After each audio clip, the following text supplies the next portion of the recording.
Okay, welcome everyone. We are live. I'm going to do a little bit of intro, introduce our topic, introduce our guests.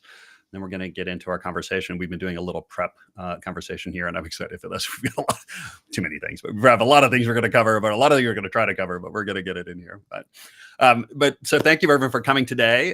This LinkedIn live session is overcoming the shadows, addressing the emotional struggles of leadership. And in this panel, we're going to talk a little bit about the challenges of being a leader, being an entrepreneur, some of the issues that come up, loneliness, burnout, depression, self-doubt. We're going to talk about some of these, I think, personally, and really kind of what are some of the things that come up, what are the challenges, with some strategies to overcome them, some kind of tools we're going to talk about.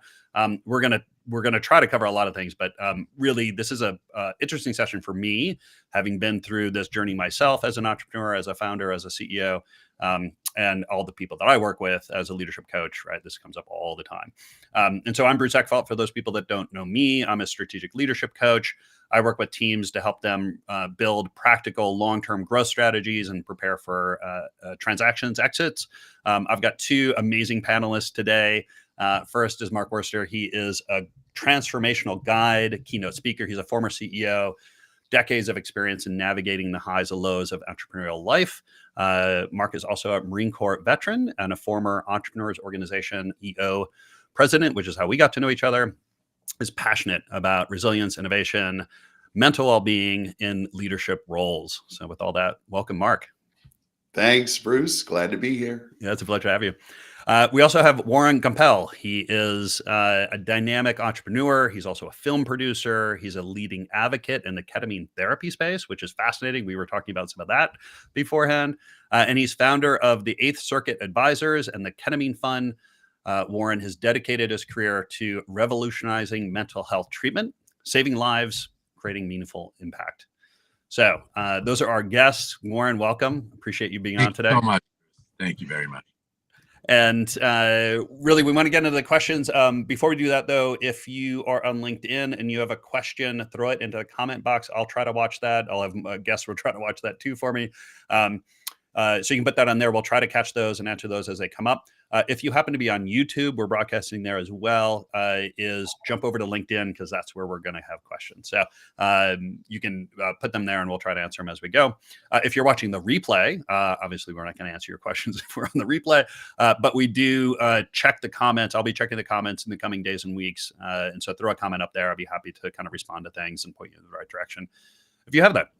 So with all of that, let's kind of dig into things. My first question for the panel is really just kind of personal experience. Like where have you personally found kind of this challenge of, mental health, staying, kind of dealing with some of the darker sides or challenges of entrepreneurship and leadership? Any particular story that you want to share to kind of kick us off? Why don't we start with Mark and more, and then I'll give you mine. Well, here's the thing.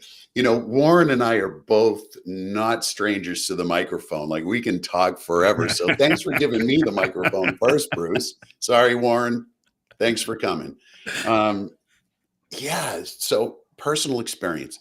There are so many stories that I could share with you, but I think what I'd start off with is, I suffered from treatment-resistant depression my whole life. Yeah. And I was really good at self-medicating in the beginning, but that self-medication, the alcohol and everything kind of took me down a road that was leading nowhere. So I had to exit that, which left me without any tools, right? So I'm a new business owner. I founded this company. There's a lot of stress and I've got no tools, zero. So the depression was so harsh.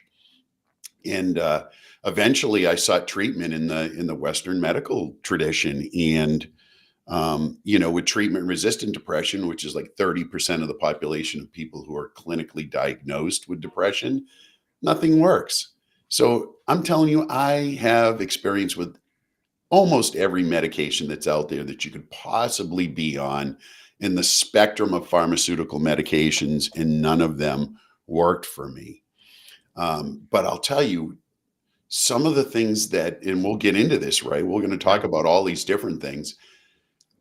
I went through this experience, I had just started to see a therapist and we're trying to get to see what the problem was.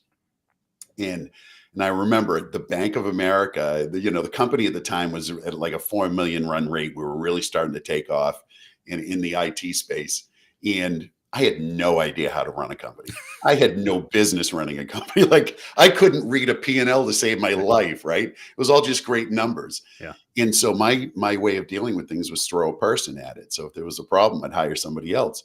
Well, I had a line of credit with the Bank of America, and they, as part of their covenants, said every year we want to see your financials. Well, for like 3-4 years, they never asked for financials, right? So life was good. And I was out $300,000 on this line of credit. And they came in and said, hey, because the economy started to dip a little, they're like, hey, could we see your financials? Yeah. Like immediately, oh, Warren's going to drop back in. He'll be in a second. He'll be back in immediately. You know what happened? The bank came in and they're like, oh, we want our money back in 30 days. Yeah. Classic. Like, well, you're floating the company. Like I've got revenue, but yeah. So anyway, my therapist at the time, great guy, he said, you know what? Your head's going to explode. Like you're under so much stress and pressure, your head's going to explode. Yeah. And he said, I just went on this yoga retreat at this place called Kripalu in the western part of Massachusetts. I'm from the Boston area. And it turns out that there is this amazing yoga place. And I'd never done yoga, never meditated, but I was willing to do anything. And so I went, at a time it was like, Nero playing the fiddle as Rome's burning. Everybody's like, you're spending money you don't have. Yeah. You're crazy. I went away for that week, Bruce. And that was the first time that anything really started to work to help me with the depression and the stress and the pressure of all of that. And that started me down the road of like looking at alternatives. It opened my mind to the fact that, okay, these medications that I'm starting to take aren't doing anything. I stayed with that, by the way, still didn't have any effect over 15, 20 years. But meditation helped, and yoga and meditation, that was the start. And you know what? I came back from that week-long journey, that deep dive, and got to work. We paid that $300,000 off in a year. We were done with the Bank of America, and we moved on. And that company is still operating today, 35 years later, right? Yeah. For 35 years, the company's still operating. I'm curious, what do you think it was about yoga and meditation? What did it actually do? Like, what experience did you actually have? We're a funny breed, entrepreneurs, right? So when we start to do something, we will dog it down and we will find it. Welcome back, Warren. We'll find out what the bits and bytes are, right? So, when I get into my healthcare career in nursing, I went back to Kripalu and went through a week-long deep dive called Yoga and Meditation for Healthcare Professionals. And it was all of the science behind all of the studies that have been done at Harvard University and other, great universities. And, there is science out there that meditation and yoga will physically change your brain in 8 weeks or less. Yeah, your neurochemistry actually shows. Your neurochemistry changes. So it really does have this powerful effect of mediating the neurotransmitters in your brain. And it's just beautiful. Yeah.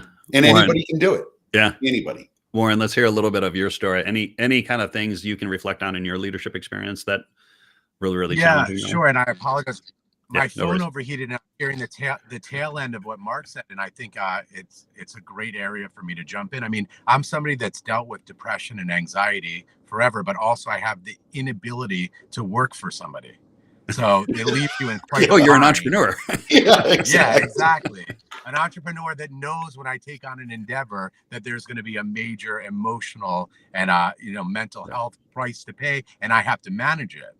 So I'm not, in my early 20s, I didn't know. When I take on an endeavor at 46 at this point, I understand, all right, the stress of, potentially having to stay up and be on the phone and all of these things. I heard Mark talking about, some kind of audit from the bank and these kind of things. I know they're going to come up. I also know they're going to have a major impact on me. So it's become, and I heard Mark talking about topics like this, it's become about stress management. And like you guys said, how do you take agency over your neurotransmitters? And I have my tool belt, and to go along with to dovetail with what you were saying, I can share some of the things in my tool belt that work really well. One is deliberate cold exposure. And I know it's Mhm. like in the zeitgeist, everybody talks Yeah. about it. I do groups at inpatient mental health places. Everyone, because of the, some of the other podcasts in the ecosystem, they're talking about sauna and, Yeah. cold plunges. And, the science is pretty clear. The cold water hits you, you release all of this cortisol and Yeah. norepinephrine. So some of the you're depleting your stress chemicals, and then your dopamine increases by 200% Yeah. over the next 4 hours. So dopamine, it doesn't make the issues of your day go away, but it's your neurotransmitter of motivation. So you have motivation to conquer the inevitable obstacles of your day as an entrepreneur or your day as a human being, because our days are filled with obstacles. Yeah. So that, whether or not you're running a company, cold plunges. And then, one more thing that I'll share within that is when I do 2 minutes of my cold plunge, and they say 11 minutes a week is like Okay. optimal exposure to the cold. So I do this 4-7-8 breath, which is a 4-second inhale, a 7-second hold, and an 8-second Mm. exhale. I count 6 of those on my finger. That's 2 minutes. And I believe a really important thing that I believe when it comes to breath work, and maybe that specific breath and meditation as well, is that can activate a Yeah. state change in your brain. So sometimes I wake up in the morning, things are fine. I get a call from a client or something's going wrong. My state changes to a brain state of anxiety and compulsive thinking, and I can't live in that brain state because my thoughts don't come as well. I'm not as proficient. So I had to figure out a tool. How, if I get clicked into an anxiety neural pathway, how do I click myself out of it? And what's worked for me is that 4-7-8 breath. Whether I deploy it while I'm dealing with the cold, or I excuse myself from my day and go catch 6 of those breaths to build the bridge into a more relaxed neural pathway or more relaxed Yeah. thought circuit. Yeah. Yeah. I think similar to Mark, like my challenge was just this crushing imposter syndrome, right? Like I was an architect when I was trained as an architect. I got into software, ended up founding this tech company, right? And it was like some point I'm like, it's like someone gave me a keys to a Ferrari and I'm like, I have no fucking clue how to drive a Ferrari. Like I don't like, but yet they're like, yeah, no, just drive. This is your job, right? Like I'm like, so, and part of it was, I think part of it was realizing at some point I realized like, oh, everyone's in that situation. Like no one knows what the hell they're doing in business, right? Like everyone thinks they know what they're doing. And I think that everyone else knows what they're doing, but no one. And in fact, I actually probably know what I'm doing a little bit better than a lot of people. So there's a little bit of perspective that kind of comes in. And the other thing is just like, okay, you figure it out, right? It's like you learn, you rely less upon your current skills and knowledge and more upon your ability to kind of figure out and learn and adapt to situations. And I realized that was what I was really good at. And so kind of having that shift.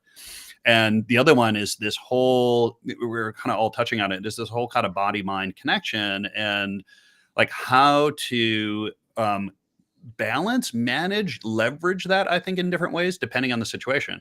And I'm a big kind of advocate or believer of stress. Stress itself is not bad. It's continuous high level stress without any kind of productivity.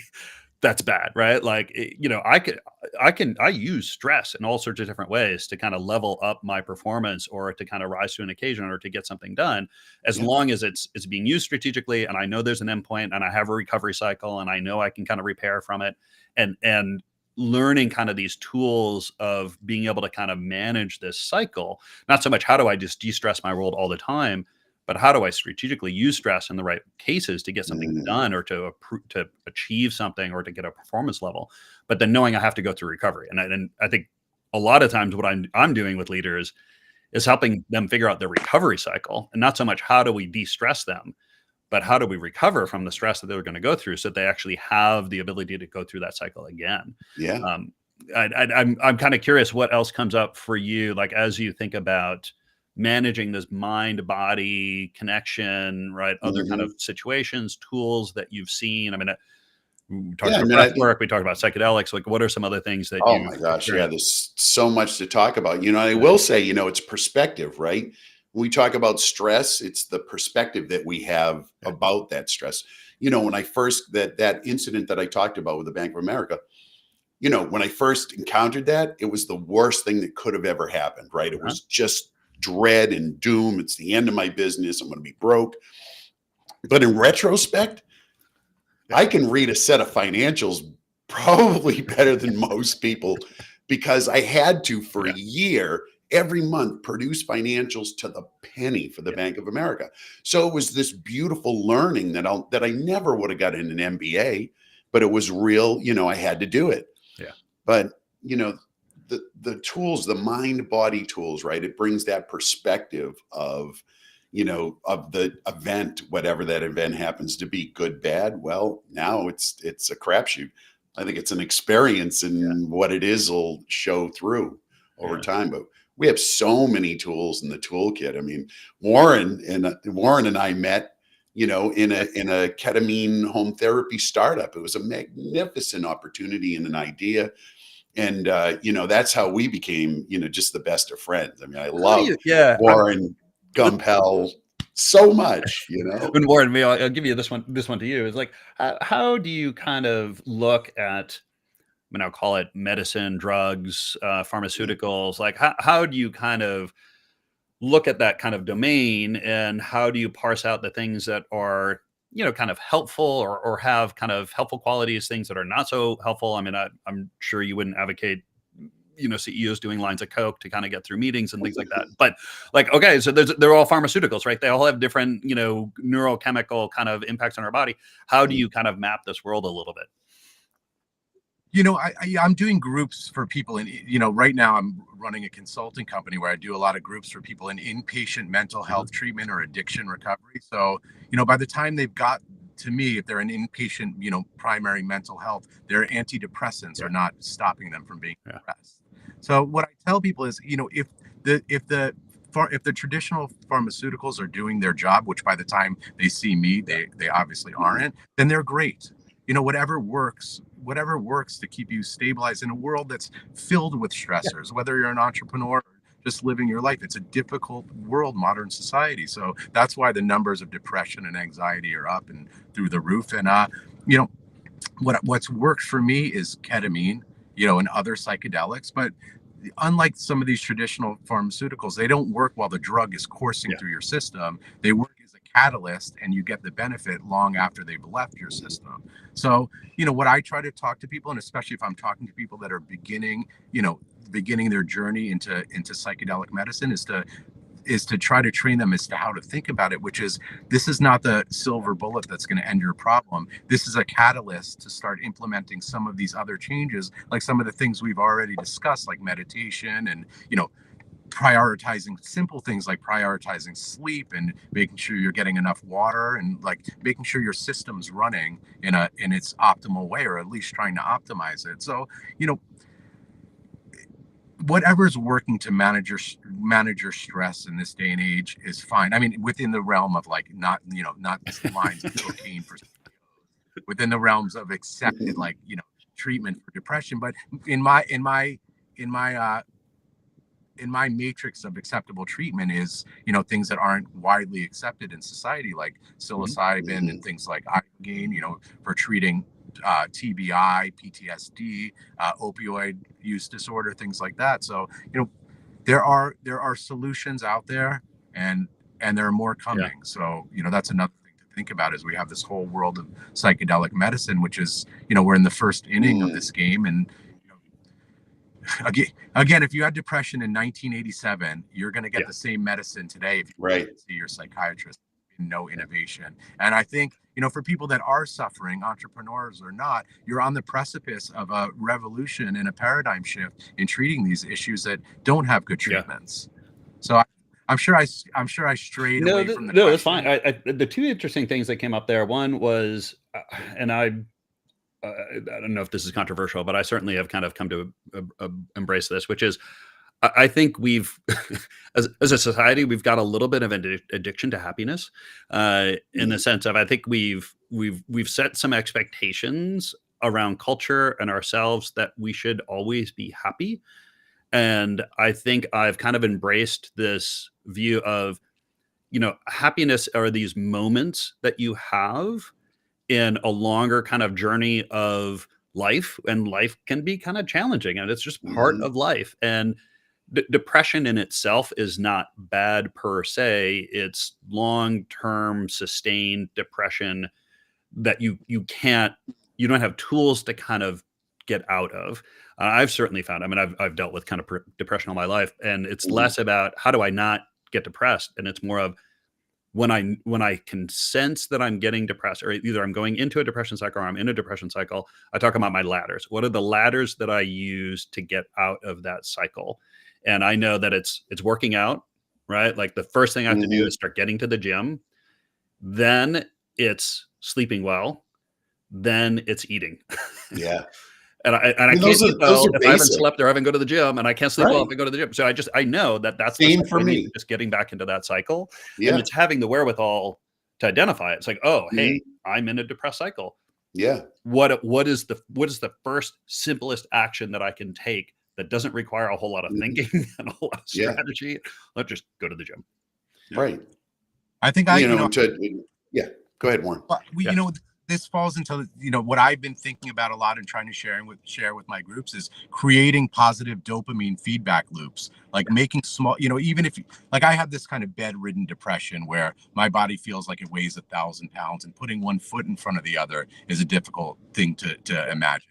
And I have ways to get out of that, out of that acute depression. But what are the steps to getting to like optimal performance? It's, having a journal saying every time I drink water, I'm going to, I want to drink a gallon a day. So I'm going to drink 10 of these little bottles of water. Every time I take a sip of water, I'm going to check it off in my journal. I'm going to get a little bit of dopamine, which is going to make me feel better, increase my motivation, but it's also going to rewire my brain to want to drink water because your brain wants to do the things that give it, dopamine hits. So that goes for, as simple as drinking water as you're getting going, and then into exercise, then into gratitude journaling, into the cold plunges and breath work, and consciously hijacking your dopamine system and creating these feedback loops. Yeah. There's a question in the stream, by the way, Bruce. Sorry. Oh, great. Yep. Can you read it? Because I don't know. I gotta. What emotional intelligence? Scherner Sumter is asking, what emotional intelligence development tips can you share for leaders managing work, stress, and struggles of the role?